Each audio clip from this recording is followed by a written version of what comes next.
着之後，但對白的撐你對我亦沒有，不光是你的指引，能童真不過猜不透，抱着我親吻背後，就如木偶，默然地放手，一雙眼已走。當初的承諾已腐朽，為何不走？只因內疚。突然望到，情人其實已不擁有。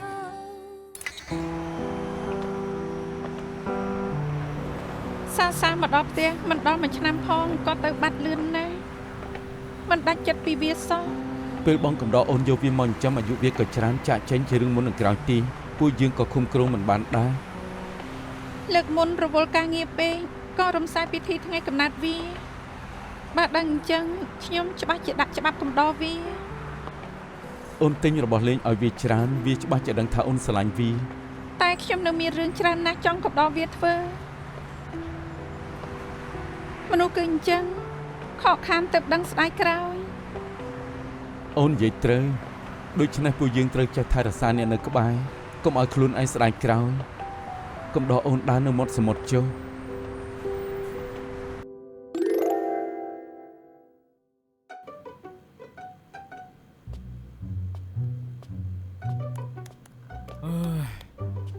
ទីនេះមិនក៏រញ៉េរញ៉ៃម្ល៉េះធ្វើស្អីឆាប់កំប៉ះខ្ញុំរកឯកសារមិនឃើញលើអង្គុយចោលទៅគឺបានហើយមិនក៏ផឹកកាហ្វេច្រើនម្ល៉េះទៅគេងទៅល្អជាងខ្ញុំក៏ចង់ដែរតែខ្ញុំមិនសោះពេលច្រើនទេរកជួឲ្យប៉ុន្តែគ្មានតម្រុយទេហើយតាំងពីអែលតុនបាយពីគ្រីស្ទីអត់អាប់ដេត IG សោះខ្ញុំបានផ្ញើសារទៅមិត្តភក្តិគេហើយនឹងអ្នកផ្ទះគេទៀតគ្មានអ្នកឆ្លើយតបសោះមិនដឹងទីណាអាចរកគេឃើញទេគឺមានចេតនាគេចពីដៃគូរកឃើញក៏ប្រយោជន៍ដែរអញ្ចឹងតើគេមិនព្រមជួបអែលតុនយ៉ាងហេតុណាក៏អាចជួយអែលតុនសួរដើមហេតុពួកគេបែកគ្នាដែរដើមហេតុពួកគេបែកគ្នាគ្មានអ្វីក្រៅពីមិនចោះសម្រងជាមួយគ្នាមានអ្នកថ្មីមិនចឹងគឺមានជំងឺមើលមិនជារកឃើញគឺកាន់តែខូចចិត្តយ៉ាងហេតុណាឯងរងាប់ចិត្តផ្ដាំសារជាថ្មីតែមានរឿងខ្លះរកចម្លើយមិនឃើញនឹងខ្លាយជាចំណងចិត្តមួយជីវិតបំភ្លឺ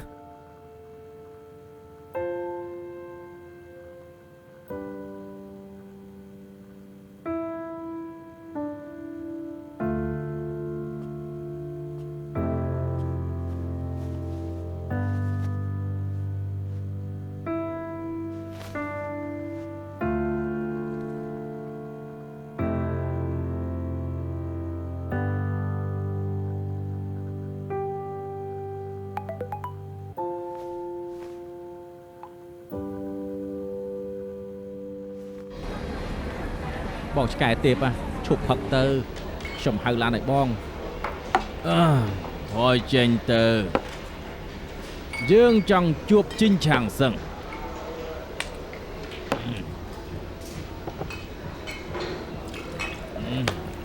ល្អិតណាដាច់ចិត្តចេញមកហើយណាស្រាមួយគឺផឹកខ្លួនឯងមួយទៀតខ្ញុំចាំមុខឯង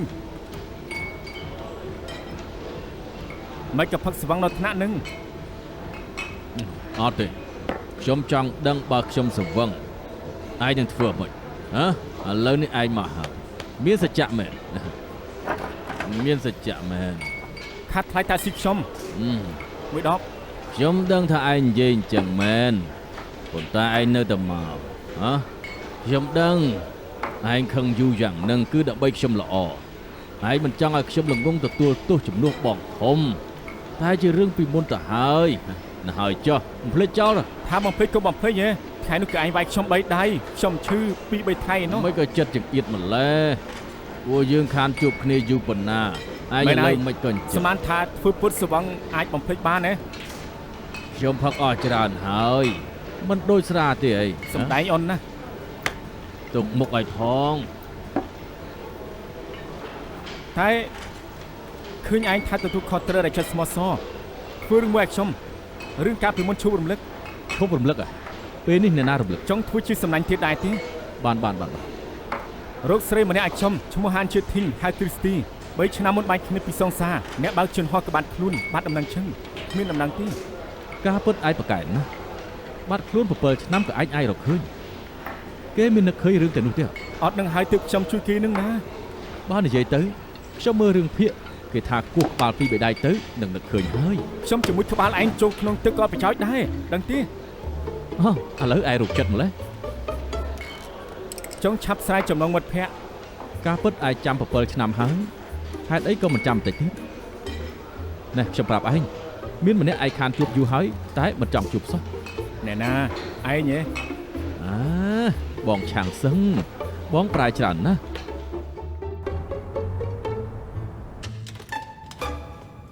សួស្ដី ឆាប់មកម្លេះ បាទនៅផ្ទះគេមិនលងឆាប់មកក្រុមហ៊ុនធ្វើកិច្ចការធំ បងកូននៅក្រុមហ៊ុនខំនៅផ្ទះហី ចំណេញថ្លៃកណ្ដាស់ អញ្ចឹង40សុកចាណាខ្ញុំទៅសម្ភារគេហើយ អូខេអរគុណអើយខ្មោច ខ្មោចស្អីទេធីតាព័ត៌មានមិនដែលឃើញទេហ៎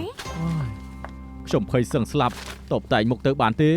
ស្មានតែខ្ញុំទំនេរដូចលោកអញ្ចឹងហ៎ហូបអាហារពេលព្រឹករាល់ថ្ងៃដល់ម៉ោង3ភ្លាមបាត់សមល់ឈឹងខ្ញុំធ្វើរឿងគ្រូពេទ្យលូអត់ងងុយជាង2យប់ហើយ ឃើញនឹងបែបនេះដឹងថាមិនសម្រេចបាត់ទៅហើយ ណែមិនមែនសមត្ថភាពខ្ញុំមានបញ្ហាទេគឺពេទ្យចម្លែកនោះរឹងក្បាលខ្លាំងណាស់តែថាលើលោកនេះសត្វលោកទាំងអស់គឺស្មើគ្នាខ្ញុំចិញ្ចឹមខ្លាអត់បញ្ហាទេគេសុកចិត្តជាប់គុកក៏មិនទទួលខុសដែរ គេពិតជាស្រឡាញ់ខ្លានោះណា ទោះយ៉ាងណាគេបោះបង់ខ្លួនឯងទៅហើយខ្ញុំត្រឹមតែអាចបោះបង់គេដែរ អូនស្រីទុកឲ្យបងមករៀនឯងចុះរកប្រធានបទថ្មីជំនួសទៅបានហើយ ស្អែកបងកុំភ្លេចឆាប់ទៅខូបមរណៈម៉ាក់ខ្ញុំសំខាន់ណាស់បើតែយឺនប៉ាខ្ញុំមិនសប្បាយចិត្ត ដឹងហើយ បន្តិចទៀតហូបអី អូនសម្រេចចុះឈិងឃីនចាំតាក់ស៊ីហ៎ ចាអែលតាំស្រាប់តែណាត់ខ្ញុំសម្ភារតែចាំយូរហើយគ្មានតាក់ស៊ីសោះ ថ្មនេះពិបាករកតាក់ស៊ីណា តើផ្លូវខាងនោះទេខាងនោះងាយរកជាង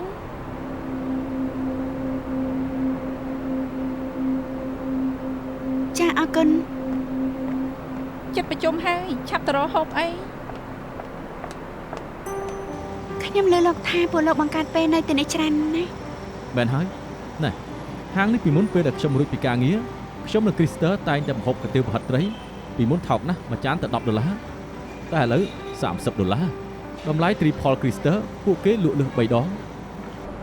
សួនតូចនេះកក់ក្ដៅណាស់មែនទេពីមុនខ្ញុំនិង Crystal ទិញ hot dog រួចតែងតែហូបនៅម្លប់ក្រោមដើមឈើនេះវារៀងត្រជាក់តែបើគិតទៅដើមឈើនេះកំដរពួកខ្ញុំច្រើនឆ្នាំដែរហើយ ខាតបានហើយបន្តិចទៀតពួកយើងសភានៅហាងហត់ដកទៅបានហើយផឹកទឹកសិនទៅ អរគុណ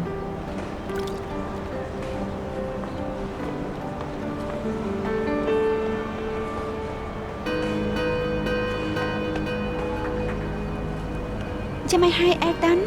ខ្ញុំដូចជាឃើញ Crystal ណែណា ហើយចុះប្រហែលជាខ្ញុំច្រឡំហើយ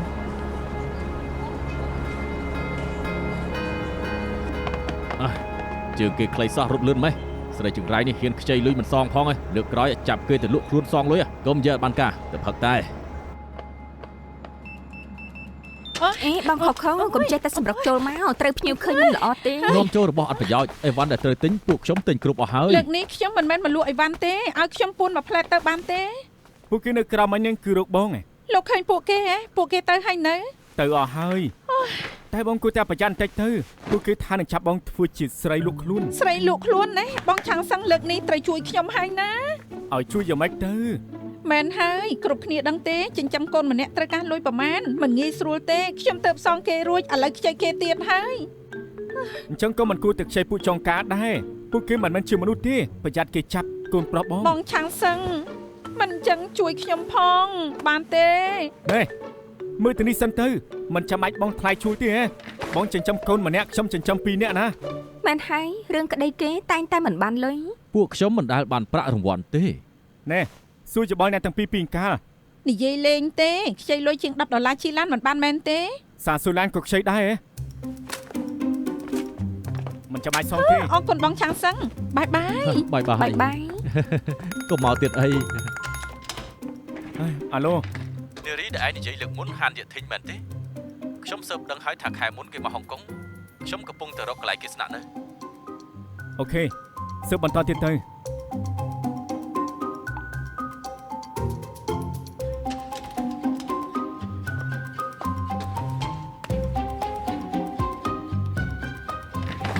ណែឲ្យមកខ្ញុំវិញ នេះមិនមែនយ៉ាន់ខ្ញុំជូនឲ្យលោកទេណាណាជូនឲ្យ ស្រីច្រើនជួនរបស់ខ្ញុំមិនបានទេហ៎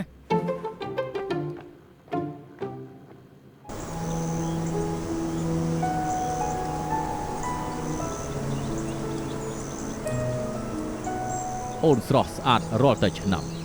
បងវិញចាស់ពីមួយឆ្នាំទៅមួយឆ្នាំ លោកប៉ាដូច្នេះថ្ងៃនេះប៉ាពាក់អាវថ្មីដើម្បីឲ្យសមនឹងម៉ាក់មែនទេ ថ្ងៃក្រោយពេលប៉ាចុះទៅមិនដឹងថាម៉ាក់កូននៅស្គាល់ប៉ាឬអត់ទេ អ៊ំនៅមុំខ្លាំងណាស់មិនលឿនដុំម្លឹងទេ មែនហើយប៉ាសន្យានឹងម៉ាក់ថាមើលថែខ្ញុំបើប៉ាឆាប់ចុះទៅម៉ាក់ច្បាស់ជាបន្ទោប៉ាឲ្យដេញប៉ាមកវិញ អូនឃើញអត់កូនស្រីយើងធំប៉ុណ្ណាហើយពេលនេះមាត់ប៉ុននិយាយខ្លាំងណាស់បងនិយាយមិនឈ្នះគេទេ អ្នកម៉ាក់ប៉ាមិនប្រែអ្វីសោះនៅតែសាំញ៉ាំដដែល ហេកុំស្ដាប់គេនិយាយផ្ដេសផ្ដាស់ហើយចំមែនទូលពិតមកឯងផង ម៉ាក់ស្គាល់ខ្ញុំច្បាស់ជាងគេមែនអត់ម៉ាក់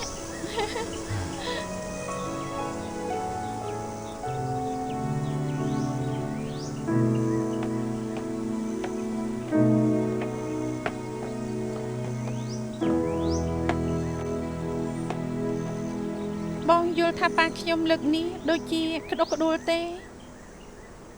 មនុស្សចាស់អាយុច្រើនគិតច្រើនឧស្សាហ៍ឆ្លៀតពេលកំដរគាត់ទៅ ប៉ាខ្ញុំគ្រាប៉ា មិនបាច់ទេមិនបាច់ទេមិនបាច់ទេ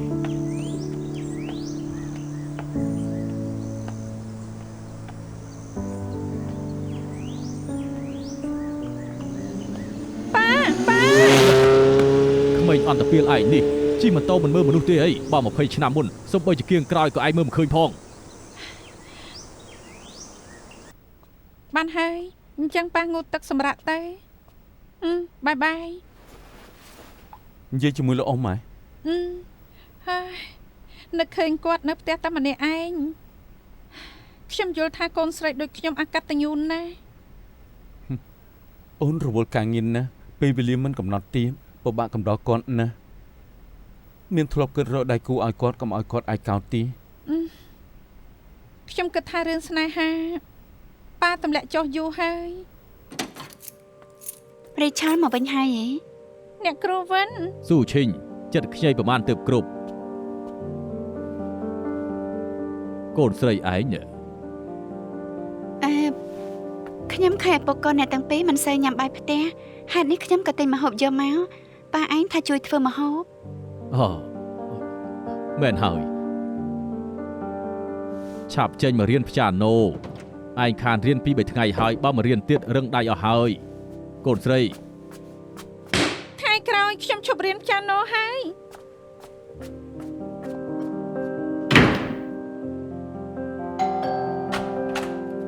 អ្នកគ្រូវិន សួស្តី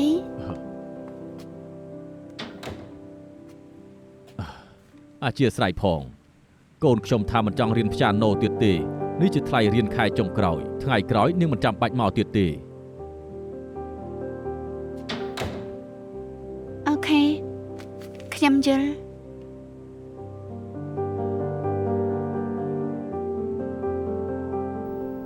កាលនោះមិនចេះកិនចេះតែយល់ថាប៉ាក្បត់នឹងម៉ាក់ពេលនេះគិតទៅបើប៉ាមិនបោះបង់ស្នេហានោះដើម្បីខ្ញុំ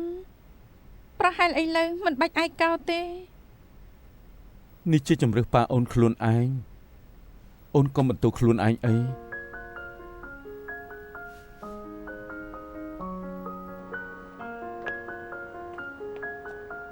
អីយ៉ាម៉ូតូនេះសង្ហាខ្លាំងណាស់ លោកអ៊ំគូទៅរកពេទ្យហើយ យើងមិនបានថាទៅរកទេឯងជាអ្នកថាទៅរកធ្លាប់ឮមន្ទីរស្រាវជ្រាវទេថាមនុស្សឲ្យតែសុបាយចិត្តនិងគ្មានជំងឺអីទេពេលនេះយើងមើលម៉ូតូល្អជាងទៅរកពេទ្យទៀតមែនអត់ហេនៅមានរបស់ល្អមួយទៀតអាយ៉ាមកគ្រឿងនេះពិតជាល្អណាស់លោក នេះជាម៉ាក់ថ្មីចុងក្រោយគេកម្លាំងសេះនឹងវិលជុំសុទ្ធតែក្រាន់បើចង់ជីសាក់មើលឲ្យជ្រួលជ្រាបទេហើយនេះមិនមែនគេចង់ទិញទេគឺយើងចង់ទិញអូការពិនគឺល្អមជាឈប់កុំឃើញពុកមាត់យើងសហៅយើងថាអ៊ំប្រុសណាហៅយើងថាបងប្រុសហៅម្ដងទៀតការពិនបងទើបជាអ្នកលេងម៉ូតូបងមិនទាន់ចាស់ទេយើងចង់សាកសូមអញ្ជើញប្រយ័ត្នប្រយែងផងអីទេអីបងប្រុសឈឺខ្លាំងទេខាងនោះមានកៅអីលបងទៅអង្គុយសិនទៅចាំខ្ញុំគ្រាគាត់ទៅយ៉ាងម៉េចដើរបានទេមិនអីទេមិនចឹងខ្ញុំអ៊ីវអ៊ំទៅពេទ្យមិនចាំបាច់ទេព្យាបាលតន់ពេលនៅស្រាលជាហើយចាំមកសាក់ជីស្រាលពេលនេះយើងឈឺដល់ឆ្អឹងប្រហែលជាមហារាជឆ្អឹងព្យាបាលមិនជាទេត្រូវហើយកុំប្រាប់កូនស្រីយើង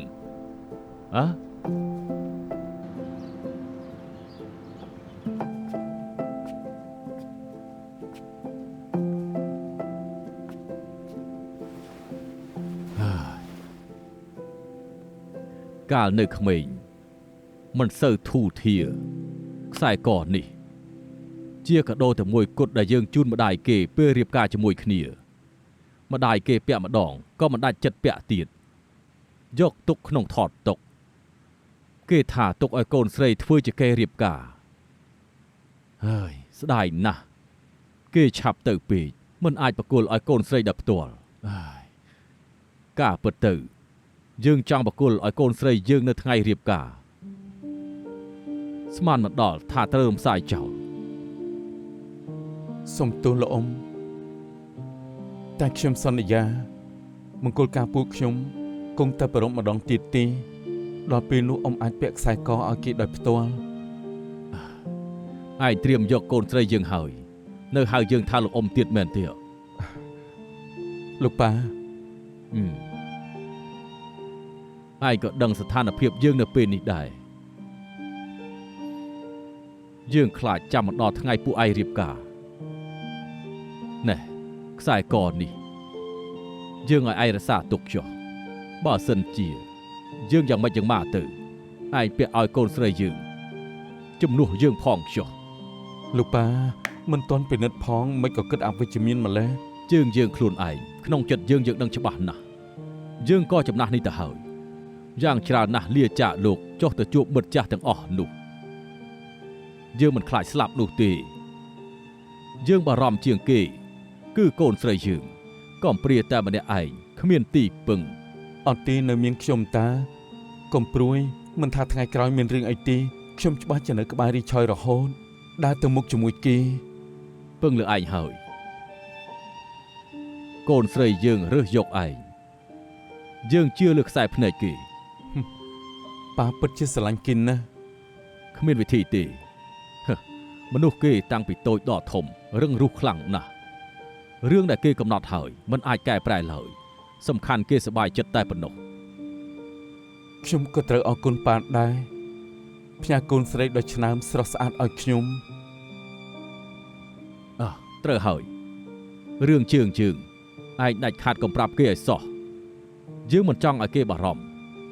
បើមិនឲ្យខ្ញុំប្រាប់គេប៉ាត្រូវយល់ព្រមទៅពេទ្យពិនិត្យមើលឲ្យច្បាស់វាយ៉ាងម៉េចអញ្ចឹងទៅខ្ញុំជួយលាក់ឲ្យប៉ាអូ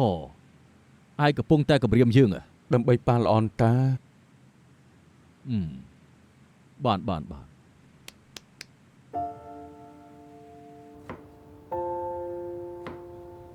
ថ្ងៃនេះមិនដឹងរវល់ធ្វើអីទេ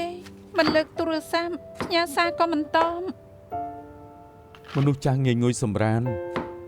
លក់មិនលឺទូរស័ព្ទរោខ្ញុំយល់ថាថ្មីនេះគាត់ដូចជាហន់បងថាមើលគាត់មានរឿងលាក់បាំងនឹងខ្ញុំមែនអូនគិតច្រើនហើយ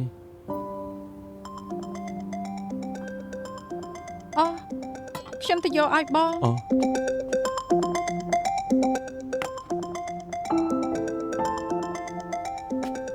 អរគុណ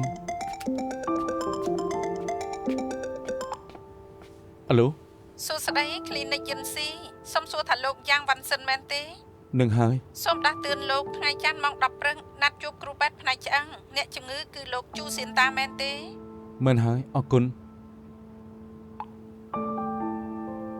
យ៉ាងម៉េចក្រុមហ៊ុនទេមកគ្មានអីទេរួចរាល់ហើយ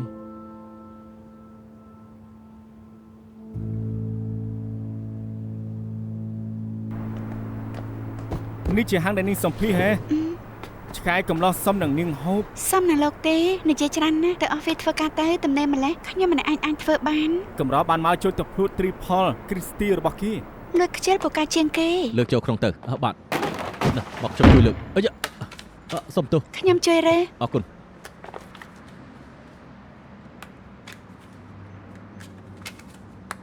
ណែមើលនេះកន្លងផុតអស់ទៅគឺ 1300 ថ្ងៃហើយពេលវេលាកែប្រែគ្រប់យ៉ាងពូជើងត្រឡប់ក្រោយមិនបាន 1203ថ្ងៃឃ្លានេះគឺតបនឹងឃ្លារបស់ Elton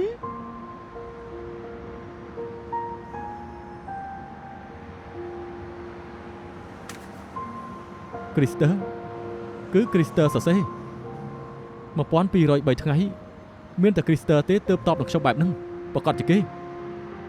1203 ថ្ងៃ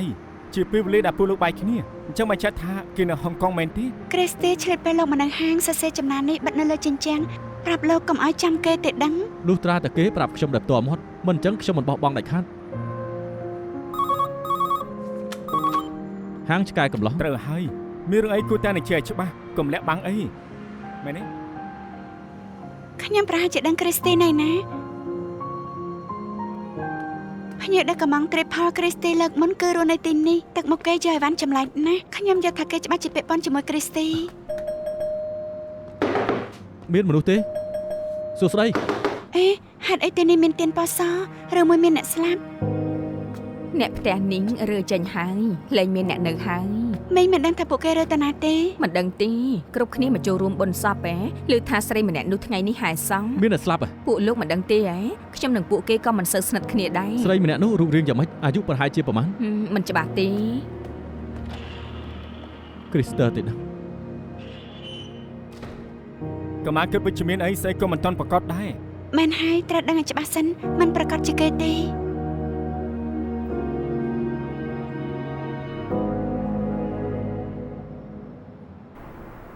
ខ្ញុំឲ្យគេឆែកមើលបញ្ជីឈ្មោះនិងសារដាក់សារសពនិងកន្លែងបូជាទាំងអស់នៅហុងកុងនិងសម្បត្តិមរណភាពថ្មីនេះគ្មាននរណាឈ្មោះហានជាធីងទេមានតែស្រីម្នាក់អាយុ50ឆ្នាំគឺតកោហាន់ អស់ចាលងប្រកាសដល់ម្លឹងណោះ មិនបាច់និយាយទេអាឡូយ៉ាងម៉េចអូខេឡអញ្ចឹងស៊ើបទៀតទៅអូខេបាយបាយ ចាំមិនហើយ អ្នកជួលនោះគឺតកោហាន់ដែរប្រហែលជាសាច់ញាតិហាន់ជាធីងរយៈពេលដែលពួកគេជួលគឺថ្ងៃប្រហ័សមុនក្រោយពីរើចេញឥឡូវនេះគឺមិនទាន់ស៊ើបដឹងទេ ហើយចាការពិតពួកយើងជឿតែប្រហែលថ្ងៃទេ ពួកជើងទៅវិញសិនទៅ ខ្ញុំចាំបានលើកមុននៅមាត់ទ្វារខ្ញុំឃើញនៅលើកែសរសេរថាដឹកជញ្ជូនស្អីនោះជាក្រុមហ៊ុនដឹកជញ្ជូនពួកគេប្រើតែដឹងអី ទូរស័ព្ទឆាយមើលទូរស័ព្ទទៅ នេះ អាឡូសួស្ដីខ្ញុំតកូលហាន់លើកមុន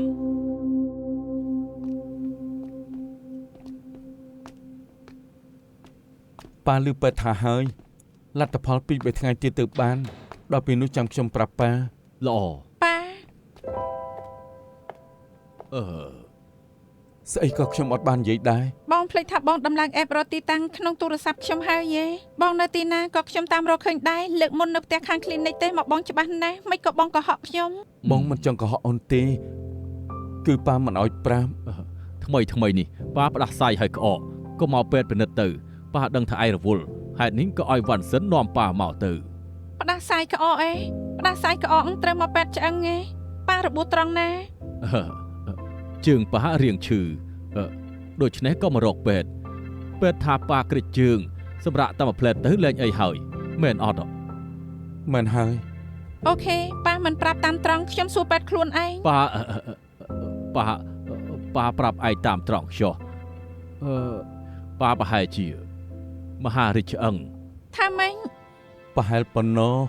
មិញគ្រូពេទ្យបានស្កេនឲ្យគាត់រួចហើយប្រហែលថ្ងៃទៀតបានលទ្ធផល មែនហើយឥឡូវប៉ាលែងឈឺហើយឃើញអត់អត់អីទេ ហើយយ៉ាឈប់តាំងខ្លួនពូកែទៅ ប៉ាមិនចង់ឲ្យអូនបារម្ភ អ្នកទាំងពីរថ្ងៃក្រោយមានរឿងអីកុំលាក់នឹងខ្ញុំទៀតណា ប្រកាសហើយប៉ាមែនអត់ មែនហើយគ្មានអីលាក់នឹងឯងទេ អាចទៅបានហើយតោះយើង តោះយើង អ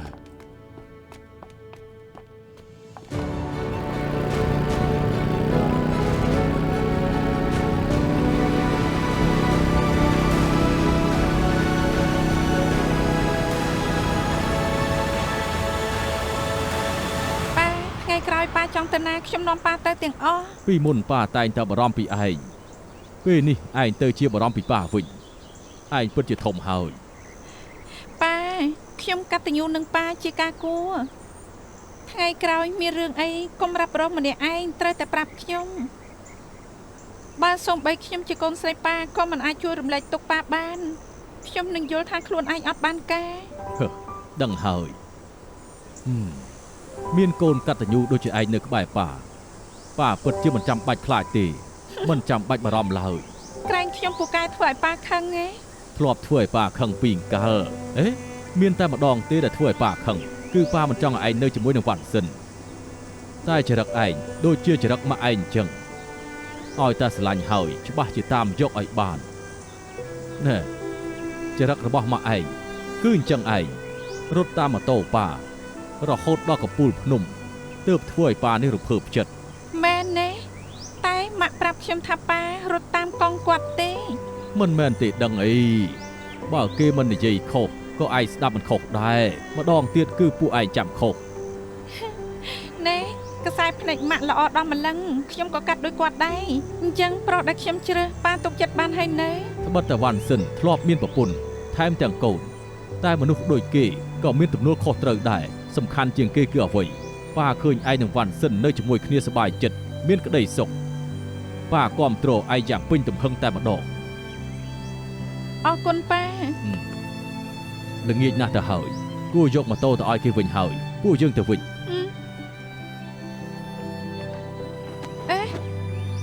ប៉ាខ្ញុំគ្រាប៉ា មិនចាំបាច់ទេមិនបាច់ទេប៉ាធ្វើបាន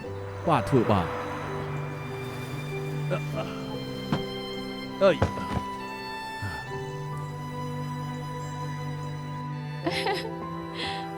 មើលគាត់សប្បាយចិត្តណាស់ឲ្យខ្ញុំជិះឲ្យលឿនទៀតផងធ្វើឲ្យខ្ញុំមានសម្ពាធ មើលទៅសប្បាយណាស់លើកក្រោយហៅបងផង ចាស់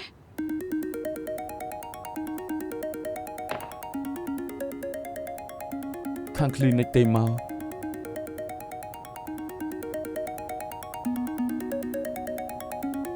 បងលើកឲ្យអូនអាឡូអូបាទអរគុណ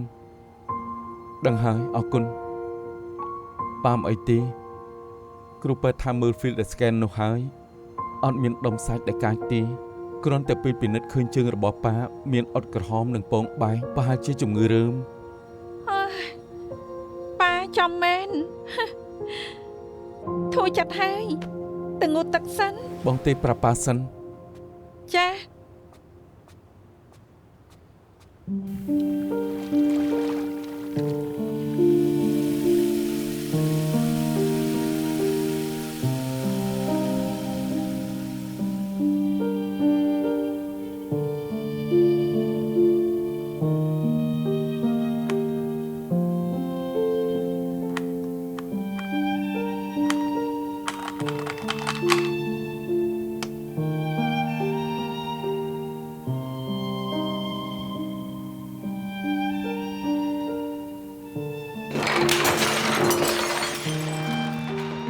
ប៉ាឆាប់សម្រានទៅចាំនិយាយពេលក្រោយបាយបាយរីឆលមានរឿងអីរីឆលមិនអីទេហ៎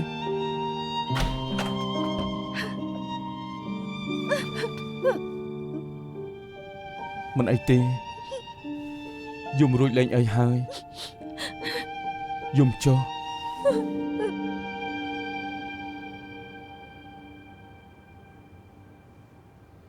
ខ្ញុំអត់ប្រយោជន៍មែនថារំលែកទុកប៉ាចុងក្រោយសូម្បីទូរស័ព្ទក៏មិនហ៊ានលើកស្អីក៏ជួយគាត់មិនបាន អត់ទេអូនរឿងមុំណាស់ហើយខ្លួនឯងបារម្ភច្បាស់ណាស់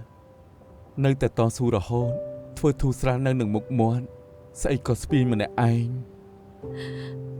គាត់ទេទើបស្អីក៏ស្ពីម្នាក់ឯង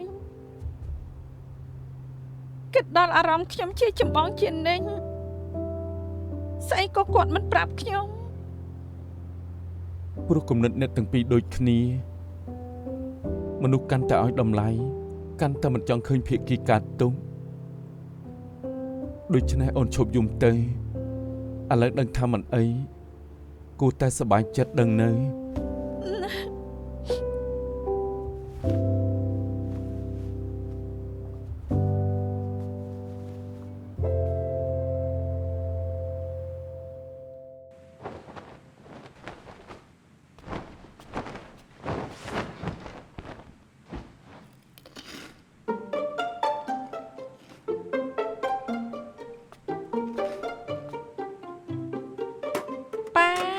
ប៉ានៅឈឺនៅឡើយត្រូវតែតង់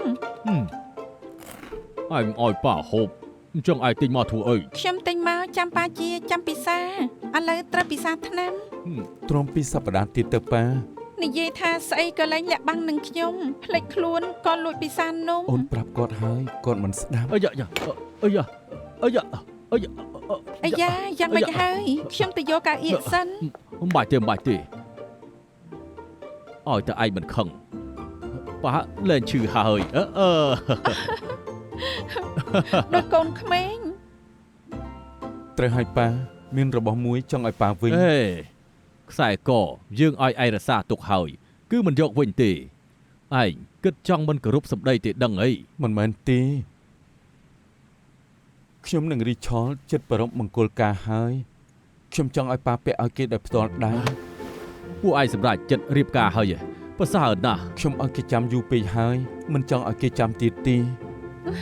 ឡោះកូនស្រីមកអង្គុយមកប៉ាពាក់ឲ្យឯង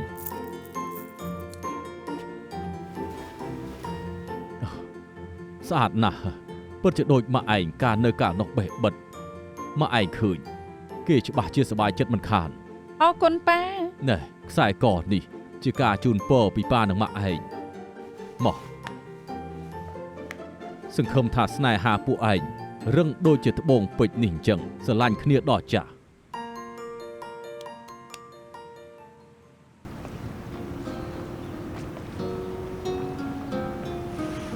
អ៊ីមែលក្រុមហ៊ុនដឹកជញ្ជូនខាងនៅទីនេះ ខាងនោះមែនទេ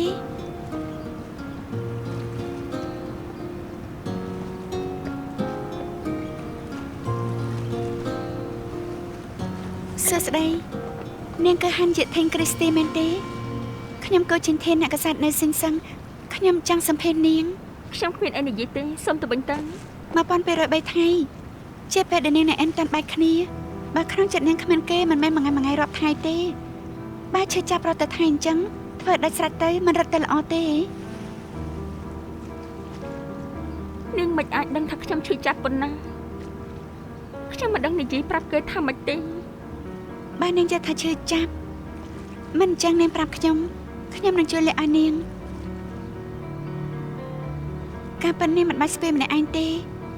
ទោះខ្ញុំមិនអាចដោះស្រាយឲ្យនាងយ៉ាងហោចណាស់ក៏អាចរំលែកទុកដែរ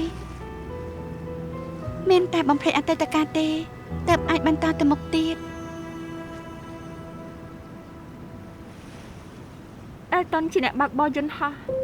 ខ្ញុំត្រឹមជាបុគ្គលិកតូចតាចនៅធនាគារខុសគ្នានឹងជីវៈរស់នៅរបស់គេក្បែរគេតែងតែមានស្រីច្រើនចោមរងហេតុនេះនៅជាមួយគេខ្ញុំគ្មានអារម្មណ៍សុវត្ថិភាពអីទេតែខ្ញុំមានវិធីខ្លួនឯងទៅបង្ហាញអារម្មណ៍ខ្ញុំមិនដែលគិតថាបែកពីគេទេថ្ងៃទី291ហូបអីតែម្នាក់ឯងថ្ងៃនេះប្រហែលរសជាតិហឹរហូបរួចសឹមប្រាប់លើរហូតថ្ងៃមួយខ្ញុំទទួលបានសារពីសង្សារចាស់គេថាចង់ជាគ្នាវិញតែខ្ញុំបដិសេធនឹងគេស្មានមកដល់គេទេមករំខានខ្ញុំរហូតធ្វើឲ្យខ្ញុំប៊ីទៅនឹងប្តឹងប៉ូលីស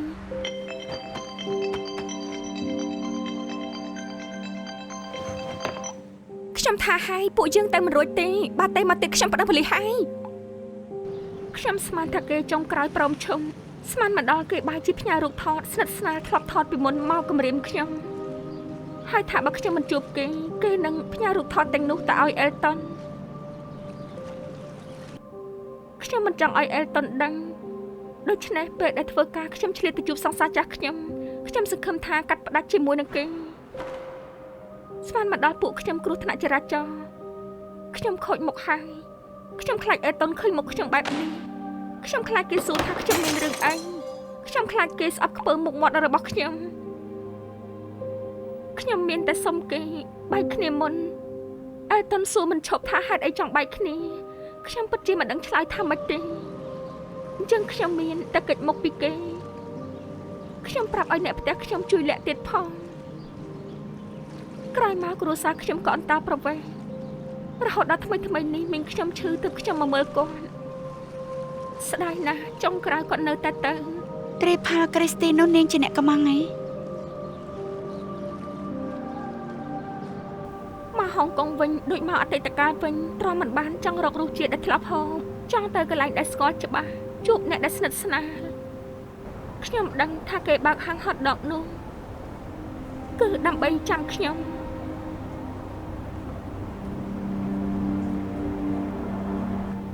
ហេតុនេះឆ្លៀតពេលដែលគេមិននៅខ្ញុំក៏ចូលទៅបន្សល់ចំណាំប្រាប់គេកុំឲ្យនៅរងចាំខ្ញុំទៀតពេលសរសេររួចខ្ញុំបានជាមិនចង់ឲ្យគេឃើញដូច្នេះខ្ញុំក៏យករូបថតមួយមកបាំងចុងក្រោយនៅតែត្រូវគេឃើញតែមិនអីទេខ្ញុំដឹងពួកខ្ញុំមិនអាចនៅជាមួយគ្នាបានឡើយប្រហែលក្នុងចិត្តអែលតុនមិនគិតអញ្ចឹងទេគ្មានន័យទេខ្ញុំគ្មានភាពក្លាហានទៅជួបគេសោះហើយអញ្ចឹងនាងចង់ខកខ្ញុំដល់អង្កលក្រែងនាងថាជួយលាក់ការឲ្យខ្ញុំមើលអត់ពាក់ព័ន្ធនឹងខ្ញុំទេគេជួយព្រមនឹងនាងខ្ញុំអត់ទេសម្ដីនឹងនៃជ័យម៉ែននឹងគឺអែលតុនស្ដាប់ឮអស់ហើយគេខំបញ្ញាប់មកបញ្ជាក់ថាគេឲ្យតម្លៃនាងបើខ្វល់ពីគ្នាយ៉ាងហ្នឹងគួរតែនិយាយទល់មុខគ្នាច្បាស់ទៅខ្ញុំមិនរំខានទេគ្រីស្ទើខ្ញុំបាច់ពីលោកព្រោះខ្ញុំស្រឡាញ់អ្នកផ្សេងមិនចាំបាច់ខកខ្ញុំទៀតទេមិញនឹងខ្ញុំស្ដាប់ឮអស់ហើយបាន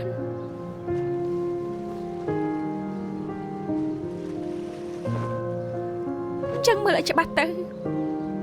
ឥឡូវមកខ្ញុំបែបនេះសមឲ្យលោកស្រឡាញ់ទេមិនថានាងទៅជាយ៉ាងម៉េចខ្ញុំក៏មិនប្រកាន់ដែរឥឡូវលោកច្បាស់ជាមិនប្រកាន់ចុះមួយឆ្នាំក្រោយ10ឆ្នាំក្រោយឲ្យលោកប្រឈមមុខនឹងមុខអាក្រក់រាល់ថ្ងៃដល់ពេលនោះលោកនឹងកាន់តែស្អប់ខ្ញុំចាំនាងអស់1200ថ្ងៃហើយថ្ងៃក្រោយខ្ញុំក៏ប្រែជាចាស់ដែរខ្ញុំមិននឹងអាចស្អប់ខ្ពើមនាងទៅខ្ញុំមិនមែនកូនក្មេងទេនិយាយអញ្ចឹងអត់ប្រយោជន៍ឡើយខ្ញុំមិនចង់ឲ្យថ្ងៃក្រោយឃើញលោកស្ដាយក្រោយដែលសារនៅជាមួយខ្ញុំមិនចង់ថ្ងៃក្រោយឃើញលោកលែងស្រឡាញ់ខ្ញុំច្បាស់ជាពិបាកចិត្តជាងនេះទៅទៀតខ្ញុំចង់ឲ្យលោកចងចាំតែចំណុចល្អខ្ញុំទៅបានហើយខ្ញុំសូមវល់ឈប់មករកខ្ញុំទៀតទៅ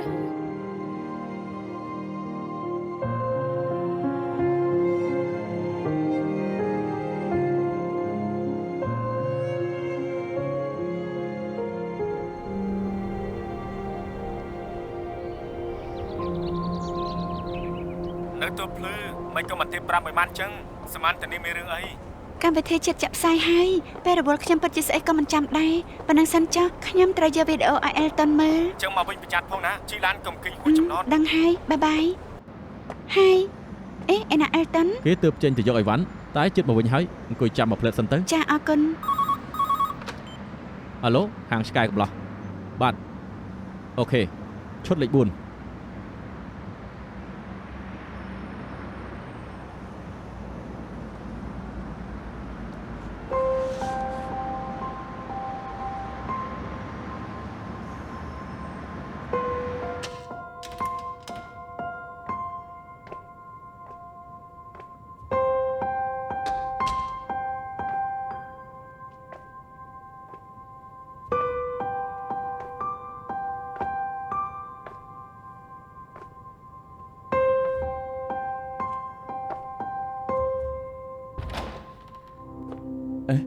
មកវិញហើយគ្រប់យ៉ាងរលូនទី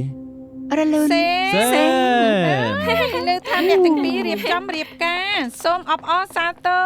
សូមអបអរសាទរស្ញប់ស្ញែកលោកណាបានប្រពន្ធល្អដូចរីឆលអញ្ចឹងពេលនេះលោកខ្លាចជាដៃគោលហើយដៃគោលអីដៃគោលក្នុងភ្នែកប្រុសទាំងអស់អ សប្បាយចិត្តពេកទ្រាំមិនបានក៏ប្រាប់ពួកគេទៅ រឿងសប្បាយចិត្តត្រូវចែករំលែកអញ្ចឹងហើយដល់ពេលនោះកុំភ្លេចផ្ដល់កិត្តិយសចូលរួមផងណា ច្បាស់ជាចូលរួម ដល់ពេលនោះពួកយើងត្រៀមកាដូឲ្យធំធំ អញ្ចឹងពេលនេះជប់លៀងមុនសិនទៅ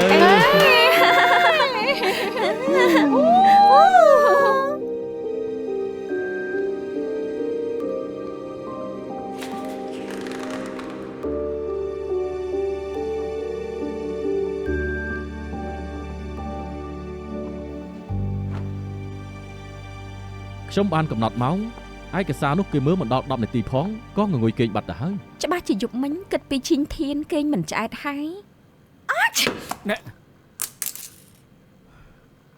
បាទនាងឈឺទៅរកពេទ្យទៅ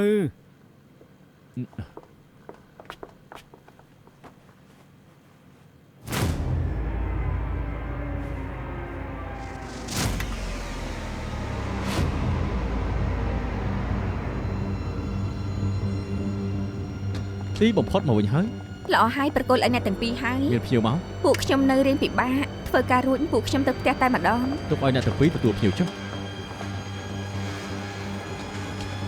Hello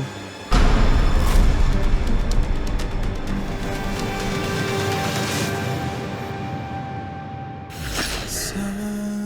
邊的你，猶如回憶內當初的你，怎可捨棄？總有軌跡必須一起。回眸來身邊的你，就算昨日再沒道理，望向我不想抽離，完全不覺有天別離。仍是你，再遇到你，不需天天再力疲。終於你，半夜等到晨曦，只需有